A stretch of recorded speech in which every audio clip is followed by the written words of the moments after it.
summer is here, or it's in full effect. Of course, we've had some bad weather over the last couple of weeks, a whole lot of rain, but other water that we enjoy a little bit more is out on our lakes here in the state of Michigan, where we have an excellent collection of fishing opportunities here as well. And joining us to talk more about that, we are pleased to be joined now by Jim Francis from the Michigan Department of Natural Resources. Jim is their Lake Erie Basin Coordinator with the Michigan Department of Natural Resources. Jim, thank you for being with us today. Yeah, no problem. Thanks, Tyler and Erica. Yeah, good to have you here. Good to have you with us. How are you doing, and how are things going over at the Michigan Department of Natural Resources? It's going well. And like you said, it was kind of interesting. I think a week ago, we were looking at drought conditions in southeast Michigan. A lot of our lakes and streams were at extremely low levels. And I think we made up for it and got our season's worth of rain in about 5 days here. So playing catch up here pretty quick. But yeah, it's changes over time for sure. So with that, and just to kind of, we're here to talk mostly about fishing today, but Yeah. the flooding is a major issue here in the state of Michigan. The situation with the massive amount of rain that we've received here in just the last week is obviously top of everybody's mind. And of course, our thoughts are with those that have been severely affected by the floods down, mostly in our local area, downriver, but also just all throughout the state of Michigan. So Jim, with the amount of rain that we got, like you said, you put it in terms of saying, and this may not be exact, a year's worth of rain in a week here, a season's worth of rain in a week here. How does that affect our waterways, like our lakes and our streams and our rivers, and their recovery coming out of a storm system like we've seen over last weekend and into this week? Yeah, it's interesting. In especially down here in southeast Michigan in an urban environment. So we've got a lot of impervious surfaces, meaning rooftops and pavement and those sorts of things. So, if those impervious surfaces aren't there, the rainwater has an opportunity to infiltrate. So that certainly helps. But again, with the conditions that we saw, I mean, the massive amounts of rain we saw, even that's difficult, and you're going to experience some type of flooding. But certainly, how we manage that infrastructure is important as well. And as far as the fisheries, it really, they've evolved in that type of environment. So they see those conditions, and that doesn't really have too much impact on the fishery itself. With with the massive amounts of flooding too, Jim, you see that it's not just water from necessarily storm drainage that's overflowing. It's also things like sewer systems. It's also runoff from people's yards, especially affecting waterways when they live close to a river or a pond or a lake or so on and so forth. How is that maybe, is there a concern at the DNR about the impact of pollution to these waterways because of so much runoff that may be going into these waterways because of our recent rain? Yeah, that's a good question, and certainly, we want to make sure that chemicals and other pollutants don't get into the system. When you have conditions like this, certainly you get a big flush, and some of that does happen. What we see though is that it typically doesn't cause a problem, at least for the fisheries perspective. I mean, certainly from the human health perspective, if you have E. coli and other types of bacteria contamination, that's a concern. But from a fisheries perspective, it doesn't really affect them much. And because it's kind of that whole dilution factor. You've got massive amounts of rain, so it flushes it and clears it pretty quick as well. So that really diminishes any potential impact on environmental conditions as well. So in terms of fishing, if people are fishing for food, they're not fishing necessarily for catch and release, they're going to catch and then eventually cook these fish. Does the DNR have any concerns with what you said? There being not really much of a large concern or risk regarding E. coli. Would you say that this is currently a safe time for people that are catching to eat fish across our waterways in the state of Michigan, especially particularly in flooded in areas that have been affected by the flooding? Is it safe for people who are fishing to catch these fish and eat these fish, or should they wait a little while until that has maybe flowed, no pun intended, flowed out of our water systems? Yeah, we don't have any concerns there. With chemical exposure to fish, there needs to be a certain amount of exposure time.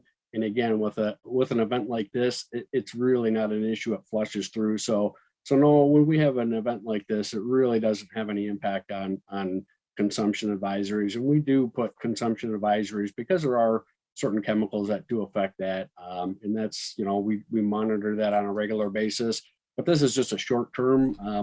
It's not going to have any impact. So I'm looking down here at my notes and I have some stuff about a fishing license, but I've always just thought you want to go fishing, you go out and go fishing, aside from if you're maybe somewhere else that has really deep sea fishing. So tell me about having a fishing license more so in Michigan and what you can do with one that a person like myself who would just go out maybe recreationally could not do. Yeah. In Michigan, at 17 years of age is when you need a fishing license. So if you're younger than 17, so parents can take young children out, and that's not a problem. They're legal to fish. But once you turn 17, you should have a fishing license. And you talk about the opportunities. We often term our resources here in Michigan as world class, and it's awesome because it's, number one, it's 365 days a year. You can use it whenever you want. And just the diversity of the fisheries as well. We've got, from trout, salmon, muskie, walleye, perch, panfish. The diversity is pretty impressive. 11,000 lakes, 30,000 miles of rivers, 4 of the Great Lakes. It's just a really impressive fishery. And I might have a biased opinion, but to me, it's the best value out there. For $26, you can go out there and fish, every day of the year, and some fantastic resources. So I'm a little biased there, though. We're joined by Jim Francis. He's the Lake Erie Basin Coordinator for the Michigan Department of Natural Resources. And Jim, with regard to fishing licenses, you said that they're good all year round. Do they have an expiration? Are they yearly? Are they bi-yearly? Do they last for several years? How long do these licenses stay in effect? Yeah, good question. It's an annual license, and it doesn't sync up with the calendar year. So April 1 is when new licenses begin, and it's good for a full 365 days. And yeah, it's you can get them at most sporting goods outlets, Walmart, Myers. The other opportunity is with people going digital now, they're really easy. We've made it really easy to purchase online now. If you go to michigan.gov/DNR, you can get just click on the link there, and it'll take you right to your fishing license, and you'll be all set. We're joined by Jim Francis here on the Oakland County Megacast. He's the Lake Erie Basin Coordinator for the Michigan Department of Health and Human Services. And Jim, last summer... Wrong one. Sorry. DNR. Yeah, DNR. I'm sorry. I'm so used to saying Health and Human Services. The last few times I've looked down, I've had that in my head, looking down at the notes to re-recite it. I've looked at my notes specifically to say, I'm going to read this word for word so I don't say Health and Human Services. And there you go. It's okay. It's basic reading. Jim Francis from the Michigan Department of Natural Resources with us here on the Oakland County Megacast, talking about fishing here in the state of Michigan. And Jim, last summer, as people were trying to have some activity, albeit safe from COVID-19, a lot of people flocked to our natural resources, to our parks, to our lakes and our streams and our rivers.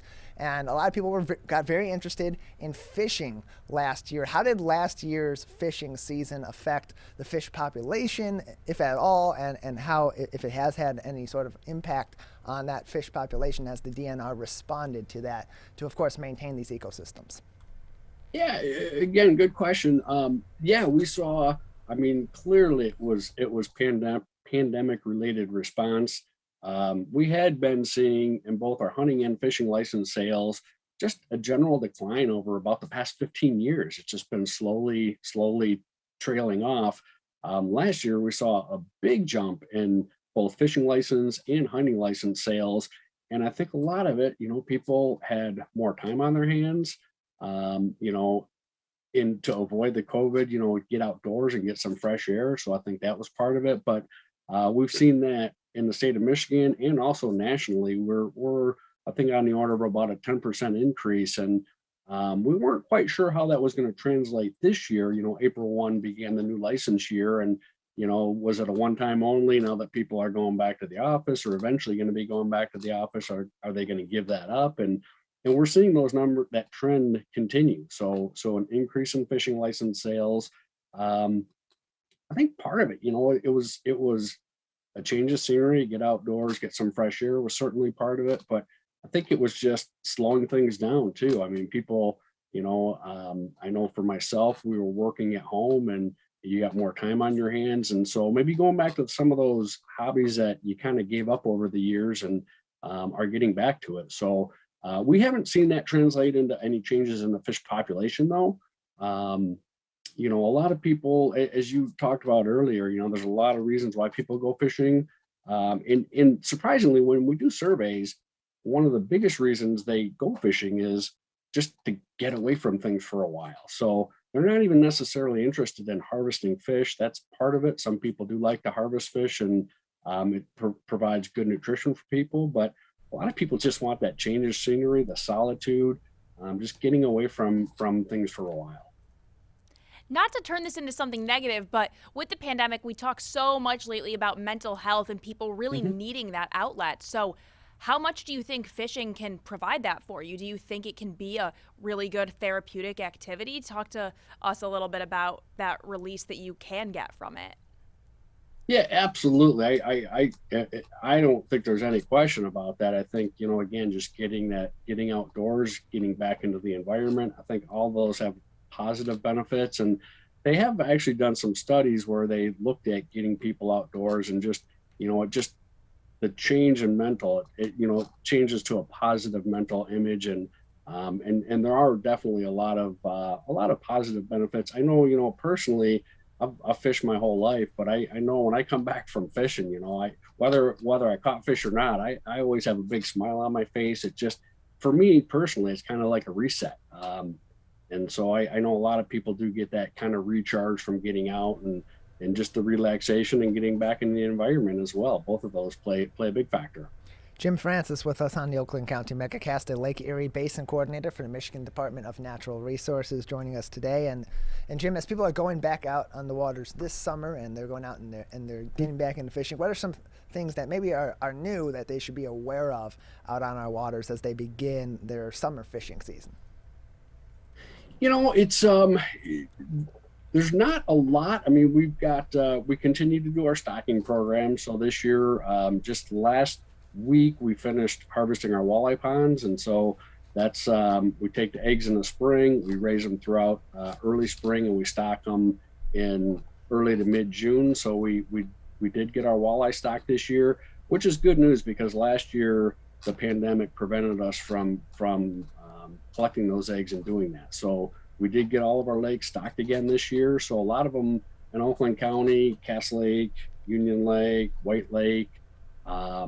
We've got a lot of lakes in the area that we stock on a regular basis. So we were able to get those lakes restocked again this year. So yeah, it's, I think the fisheries are in really good condition right now. And like I said, we use that term world-class fisheries because we've got, the quality, the diversity, and the opportunities there's great opportunities out there for us. Jim Francis with us from the Michigan Department of Natural Resources. He is their Lake Erie Basin Coordinator. And Jim, you mentioned the biodiversity of fish here in the state of Michigan. There's so many different fish to go out and aim to fish for, and so many that you may encounter on our many different waterways here in the state of Michigan.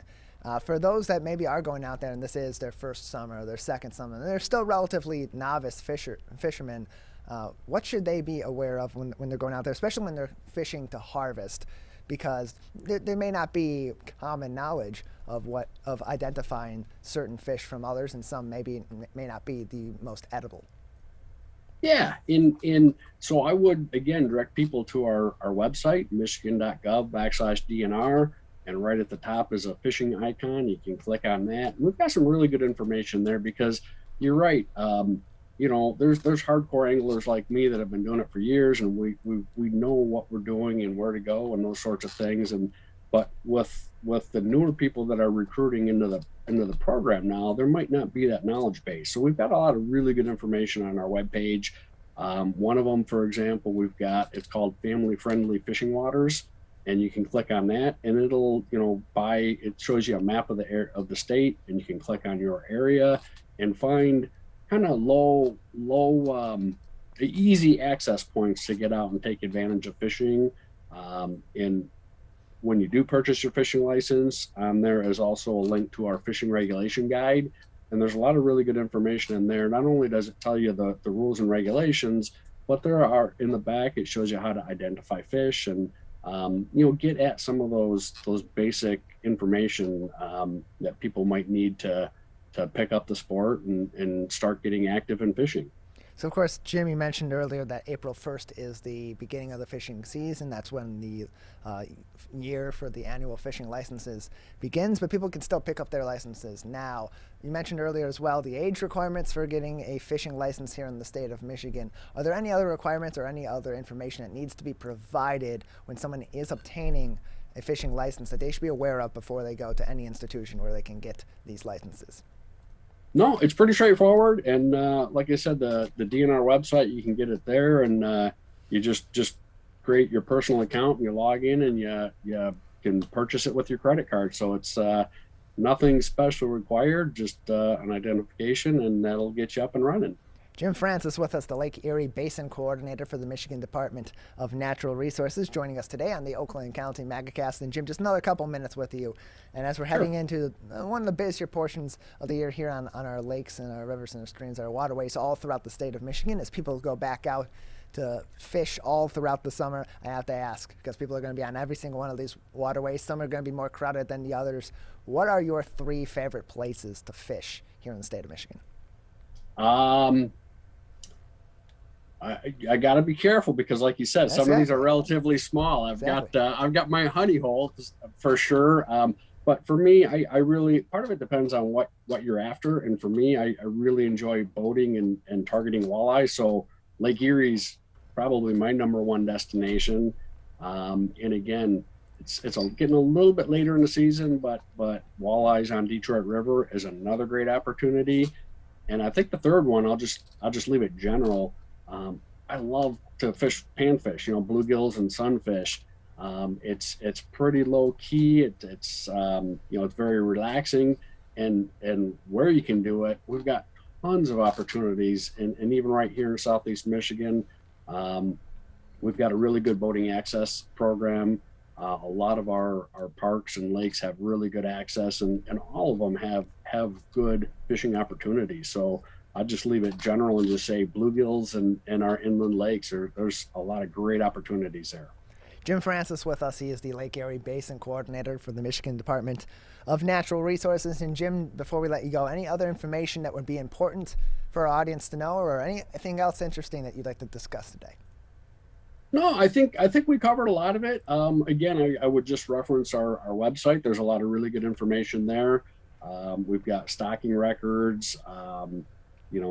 Trout Trails is another informational program. If you're interested in targeting trout, gives you some really good opportunities, and information to go all around the state and target trout. So just because it is such a diverse fishery and resource that we manage, we try to make that information available and so that people have access to it and can follow up on it. So I guess that would be my parting thought there.